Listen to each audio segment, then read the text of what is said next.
أصعب ما تطلع، ما أعرف أقولها، أحس نفسي مرة هبلة، بس أحب أسمع. مجنونة من والله مجنونة. والله ما كمان يعني انت من زمان هيك او صاير معك شي موقف؟ اكيد انت صاير معك شي موقف قلتي لشي حدا مثلا من رفقاتك هيك صدوك او قالوا لك شي، صح؟ هو لا هو الوسط حقنا كده، يعني أنا ما عمري سمعت مثلا أهلي يقولوا لبعض يحبوا بعض وكل شيء وما يستغنوا عن بعض، بس كلام، هذا الكلام الحلو ما في أفعال، بس كلام ما في. يعني انت ما بيوصلك مثلا فويس من اختك عم تقول لك دودو اشتقت لك مثلا؟ هلا مثلا حتى أختي، هلا مثلا أختي متزوجة، هلا شفتي عيد زواجها جاب لها ورد، هو رومانسي، هو يعطيها هذا الشعور، بس هي لا، نفس شخصيتي، بس هي تحبه مرة تحبه، بس ما تعطي كلام. ايه بس ما في، بس ما مرات الانسان بيبقى ناطر كلمة من هالشخص، لو فرشتي له الدنيا ورود كلها بيبقى ناطر هالكلمة، والله بيبقى ناطر كلمة. أيوة ما في رصيدنا غير كفيل. يعني انا مثلا لما وصل لي مثلا من اختي الصبح انه وينك هي ليه ما حكيتني اشتقت لك، بحس في شيء ناقص، او اذا انا ما بعثت لها او الوالدي او بي حتى كمان ما عندي مشكله. ما مهم الكلام. انا في عندي أنا اختي بفضل الافعال كمان، يعني مثلا بدل ما اقول لها مرحبا فيني مثلا ابعت لها كيلو بقلاوه بتنبسط اكثر.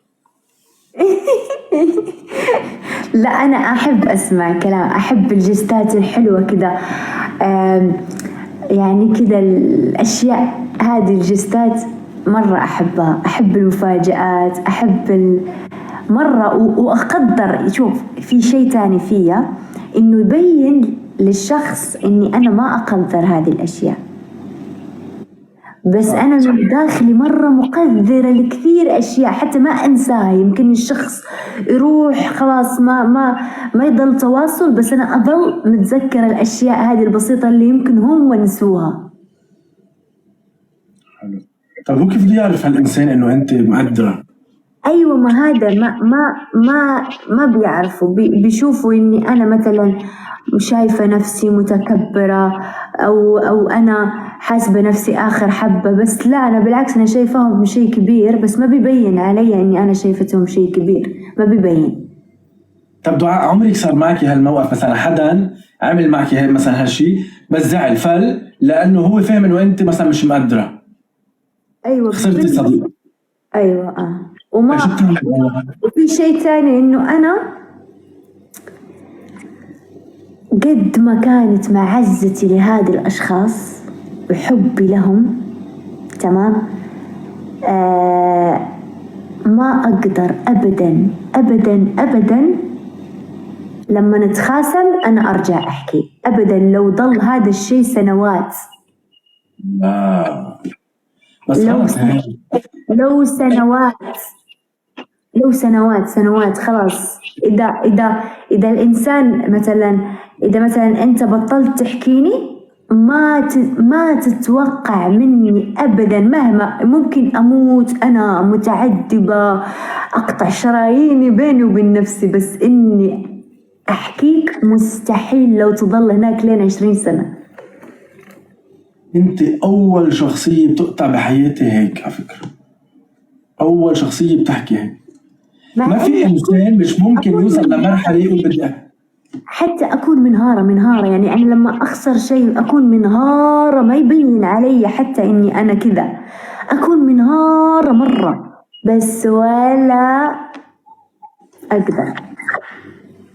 طب ليكي هيدا بيجي من خانه الغرور مثلا؟ لا، مو غرور، بالعكس حتى، يعني مش كذا، أحس إنه هو كذا إحساس داخلي، إنه إذا أنا كلمتك أو أنا مثلا صلحت الموضوع من عندي، أنا ما راح أكون سعيدة. لانه غرورك بيكون هيك عم يشتغل براسك انه شو عملت انت؟ غرور مش غرور. أحس نفسي إني حتى مثلا لو أنا وياك مثلا رجعنا أصدقاء ما راح أكون مبسوطة، راح يمكن حتى ما أحس إنه صداقتنا مرة قوية، لأني أنا أحب الناس تتشبت فيا بقدر الإمكان. بس إذا شفت خلاص بروح، خلاص بروح، ولو شو ما صار، لو أنتحر أنا ولا أكلم. لا بس مع إنه أنا ترى سهلة المعاملة جد، أنا إنسانة سهلة المعاملة، مرة بسيطة المعاملة، مش ما تقدر مثلا تسوي يعني معايا مجهود عشان لا مجهود عشان ترضيني، ولا مجهود عشان مثلا تصالحني، يعني مش من نمرودة. ولا مجهود باند ليش الكلمات، ولا مجهود عشان انه مثلا يعني مثلا اذا مثلا انا شوف، انا غالب الاوقات ما يجي مني الغلط صراحة، ما يجي مني. بس انت عم تعمليه غلط على فكرة، يعني بجوز مرات يكون في غلط بتصحح بكلمة، اذا انت ما قلتيها هي غلط. لا والله. ما هي الكلمة هذه كمان أنا جالسة، يعني شوف أنا وياك تخانقنا، أنا في غالب الأوقات ما أكون أنا الغلطانة جد. ما شوي شفت ببلش الشخصية صارت واضحة. أنا بالنسبة لي بكرة حأعطيكي هيك مجلد ملف خبرك عن نفسك من هون بين إنه أنا ما بغلط. لا مش أغلب الأحيان ما أغلط، أنا أغلط بس أغلب الأحيان ما أغلط،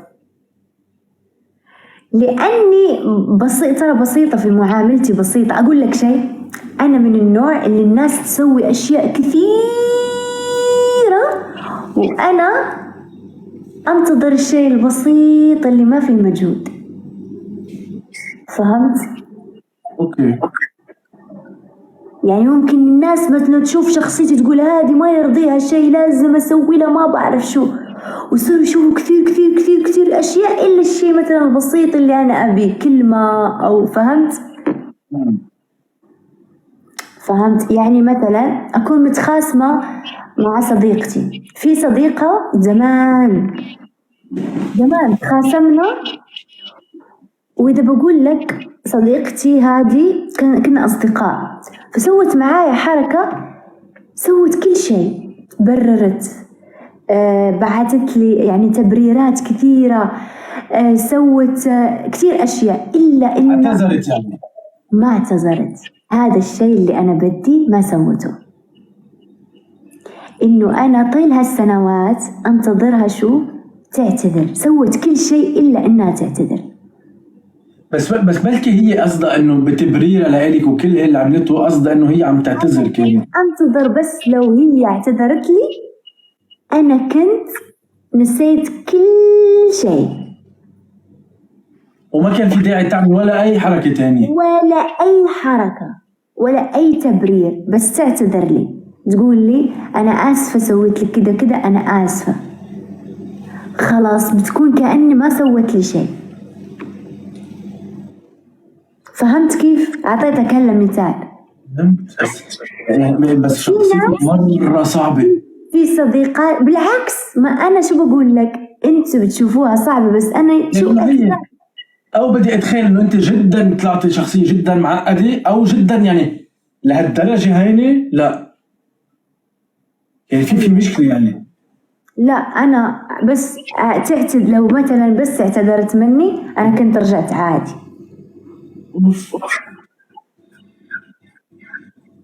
أنا لا، أنا مش هيك، أنا عكسك على فكرة. أنا بدي أحكي بحكي اللي بدي أحكيه، لأن بلاقي إنه الكلمة أنا أعتذر، يقولوا أنا أعتذر بس إذا غلطت، لما أحس نفسي مظلومة وأنا ما غلطت ما أعتذر لو شو ما صار، لأنه شوف، هو اكتشفت إنه شو كل إنسان في الخلاف يفكر نفسه إنه هو الصح.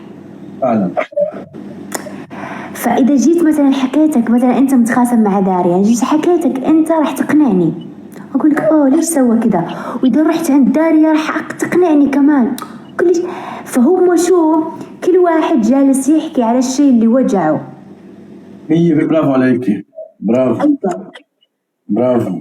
فالحل وش هو؟ إنه يكون الاعتذار متبادل. صح.